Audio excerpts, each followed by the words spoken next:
Hey all, here are OS Reviews. In this video, we're taking a look at the INAIR 2 Pro AR glasses, or really video display glasses, comparable to what we've seen from XReal/InReal for enjoying movies, gaming more privately, as well as doing some productivity and work, taking up less space than a traditional monitor or projector.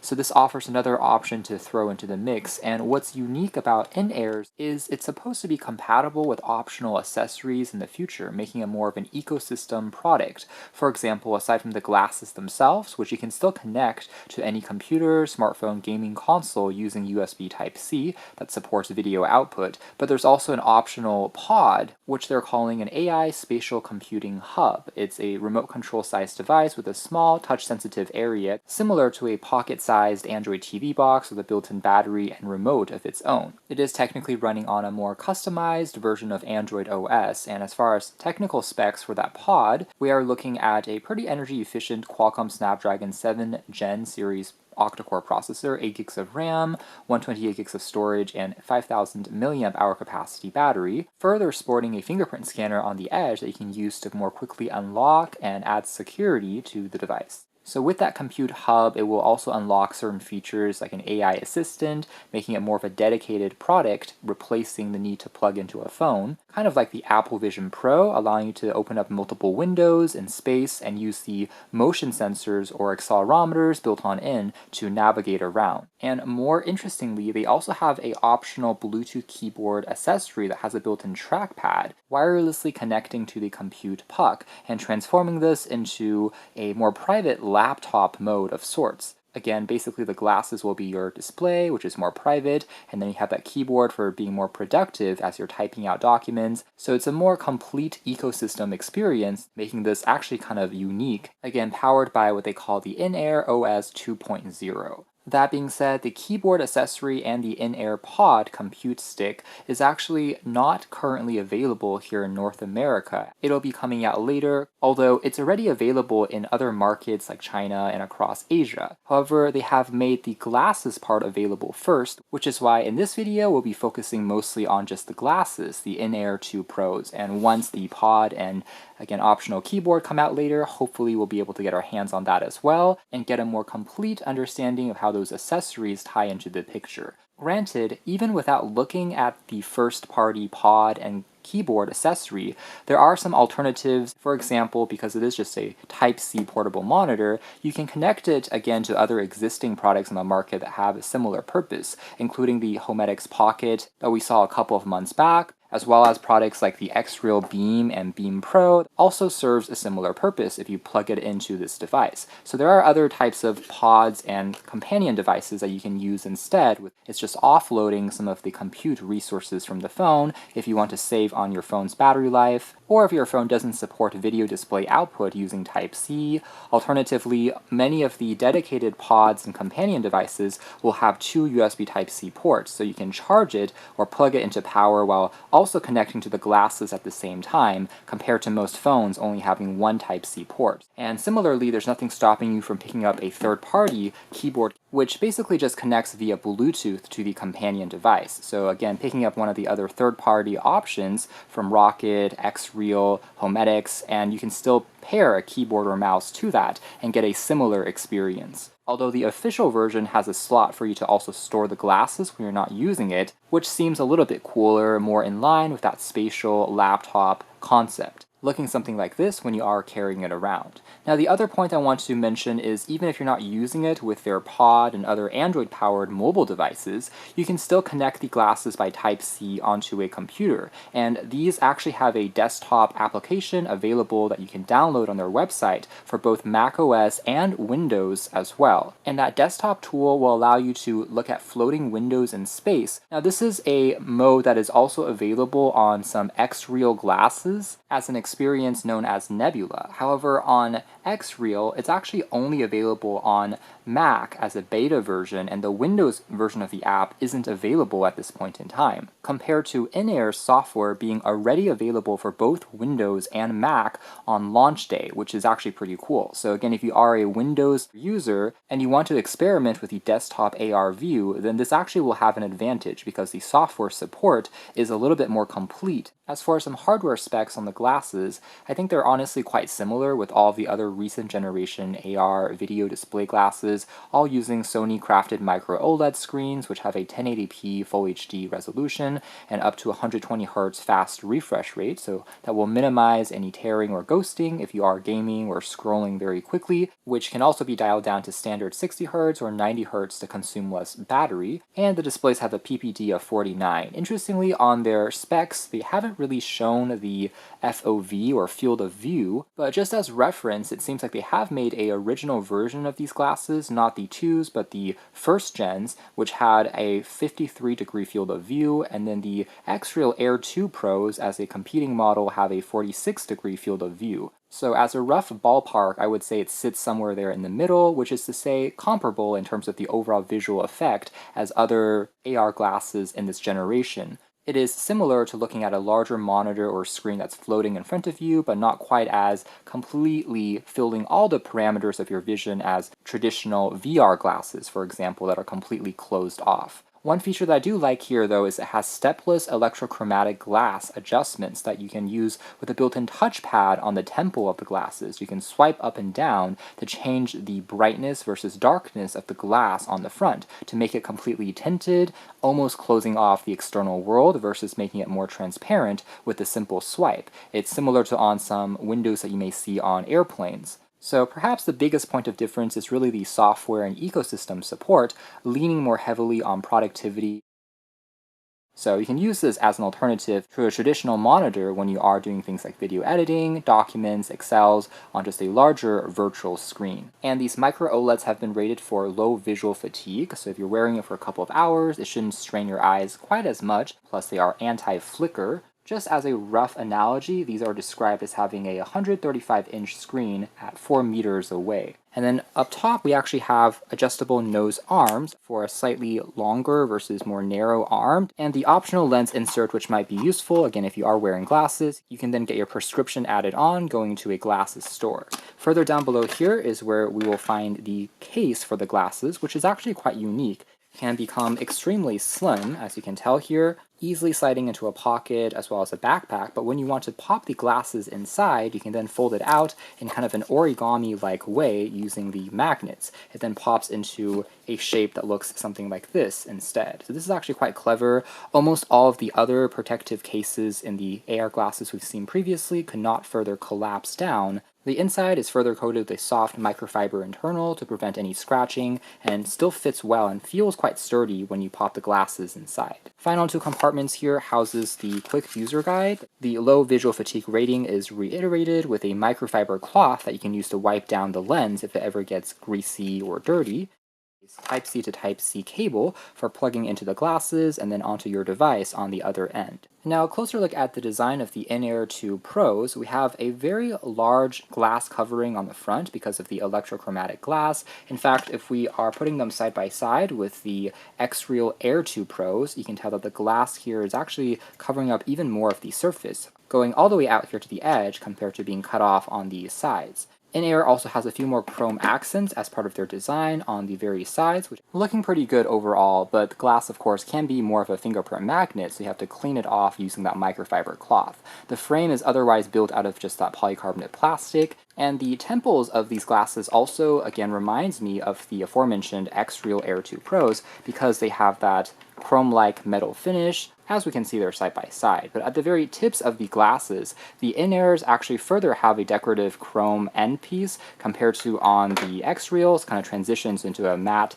material instead. So even though they have a similar vibe, the INAIRs are perhaps just a touch more stylish with some additional, again, chrome accents running across the entire design to complete the look. One other difference here is there is an ambient light sensor located on the left-hand arm of the glasses here versus on the XReals, had them right there in the middle forehead region. And this is for detecting if you're wearing the glasses or not, so if you remove them, the screens will automatically turn off to reduce power drain. Otherwise, we can see this kind of double-layered design similar to all these other AR glasses, since this is how the birdbath optics function. We have a small OLED screen on the center there that gets reflected on the prism, and then the outside glass layer just gets darker or brighter depending on if you want to make it dimmer or not through the touchpad controls. Aside from the touchpad though, you still have a physical rocker switch that you can use to make the actual OLED screens brighter or dimmer, as well as a built-in microphone. And sound comes out of these grills on the very top, so they are open sounding, akin to that of bone conduction headphones. You're still able to have some awareness of what's happening in the space around you while you are listening to music or watching a video. Now, one other feature that's kind of borrowed from the XReal pairs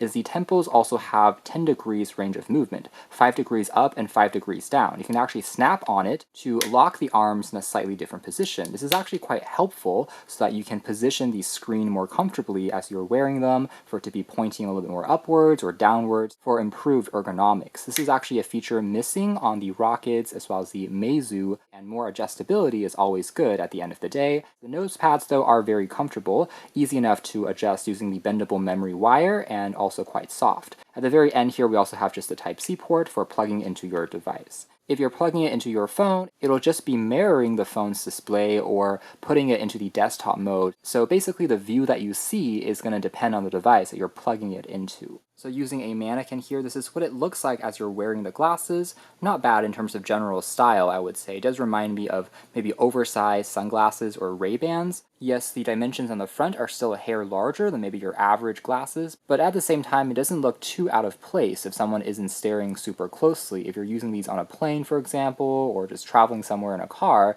it's still more discreet compared to larger VR goggles or the Apple Vision Pro at the very least. And here's how it stacks up against that aforementioned XReal Air 2 Pros, also having kind of a similar name, ironically enough. Because the glass doesn't go all the way out to the edge, my opinion is that the INAIR 2 Pros are just a hair more stylish. And yet another reference here would be the Rocket Max, which reminds me of swimming goggles. Also not bad, but these are a little bit closer to sunglasses in design, with more of these sharp, angular corners instead.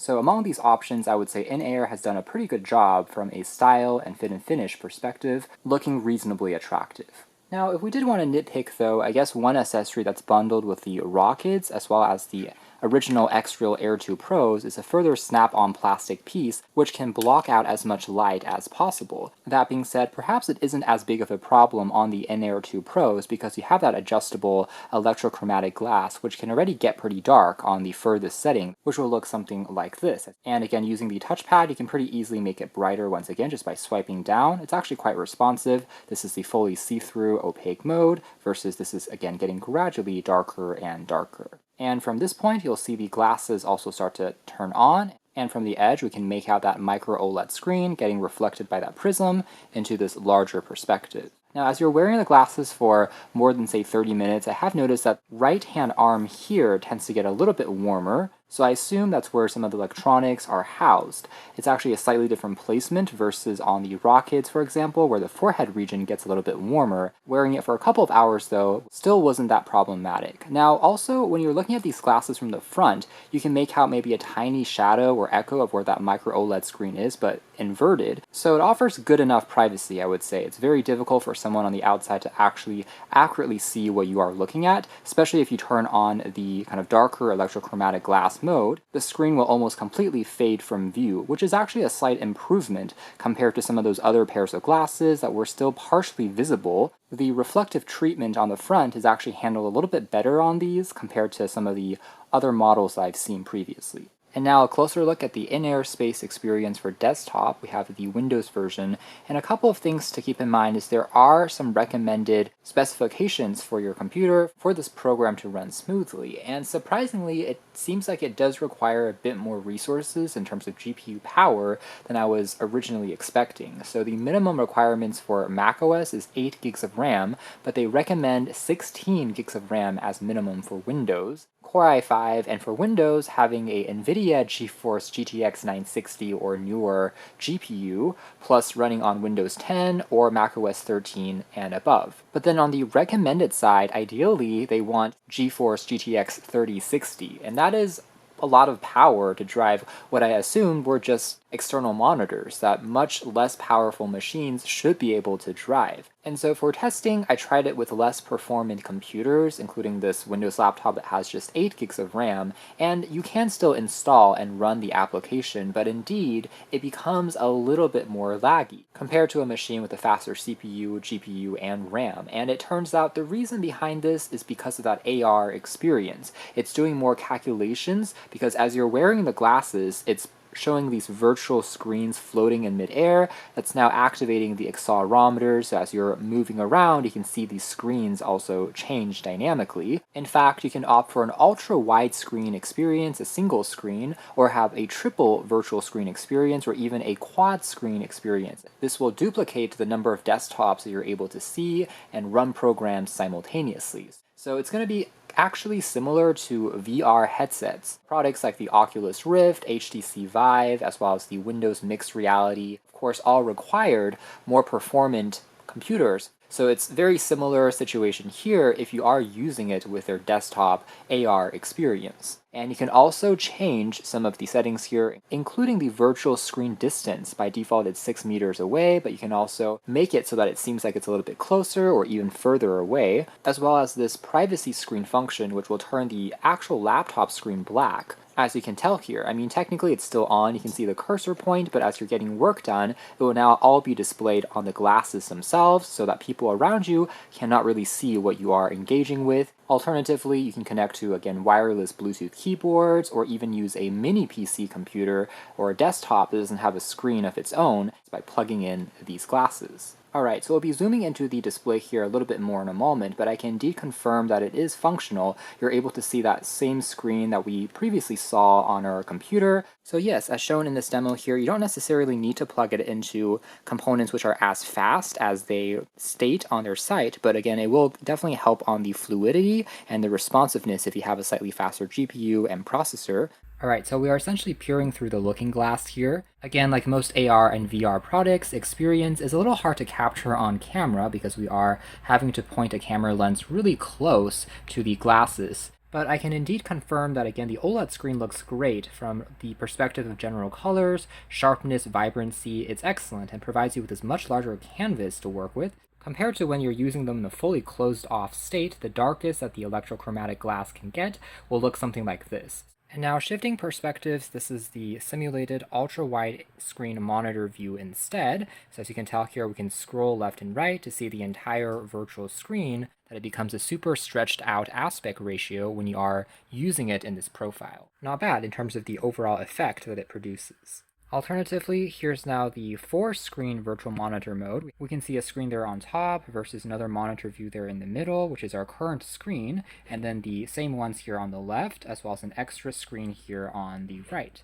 So now you have access to a pretty crazy productivity setup for just, again, running multiple applications at once. You definitely get that flexibility and power here. And by the way, when you first open up the app, it will tell you to, again, connect the glasses, and it can detect if they are plugged in or not. And here's a closer look at some fine details, for instance, when it comes to browsing the web. And so when it comes to looking at slides, as well as Excel, Word documents, again, doing productivity-related tasks, including photo editing, video editing, it all remains generally pretty comfortable. Yes, maybe having a 2K or a 4K screen would be even better. However, this seems to be the current standard set by the Sony Micro OLEDs. We haven't really seen a res higher than that in this current generation. And again, text details are already clear enough that it still remains a comfortable experience. Maybe one day when the AR glasses have even wider field of view and a larger virtual screen size yet, then having a higher resolution might be more significant. But at this point in time, I think it already looks quite good. So here's an example of increasing the screen brightness by a couple of degrees.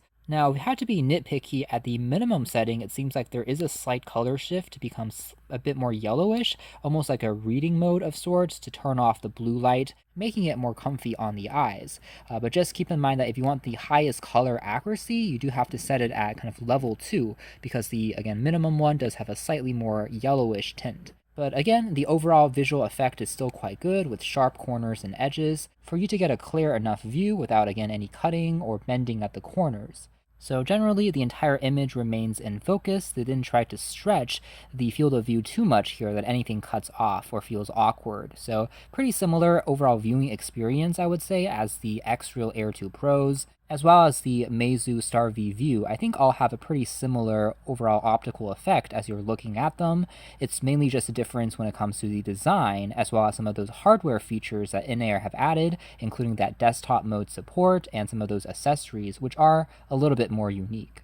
And now also shifting into a quick demo of what the built-in speakers sound like.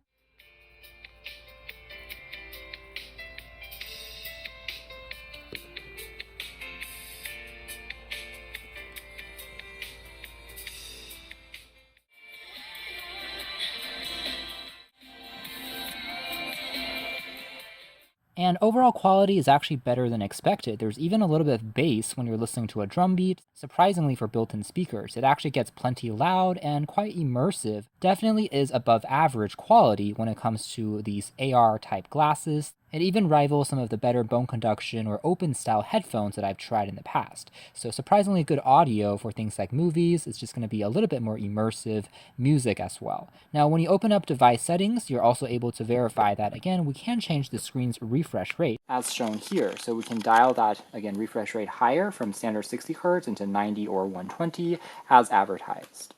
So there we have it. That's been our closer look at the INAIR 2 Pro AR glasses. And I think some of the more exciting aspects here include the, again, software support being a little stronger than many of the other pairs we've seen previously, especially if you're into productivity. Having that floating window experience available for both Mac and Windows OS, like we saw there in the demo. It is a little bit of a shame, though, that some of their accessories aren't available on launch day here in the US market, however, and will be coming out later on, including their aforementioned first-party Android-based hub, as well as keyboard accessory. So fingers crossed we'll be able to follow up with that in a coming video. But for the glasses themselves, again, offering a pretty good visual experience. I like the styling on them, plus the built-in electrochromatic glass does indeed work quite well, using that touchpad to get brighter versus darker. Not to mention feeling quite comfortable with plenty of adjustability and surprisingly good audio quality as well. However, there are no built-in diopters, which is one con of this particular design. So you can learn more details if you are interested in the links down below.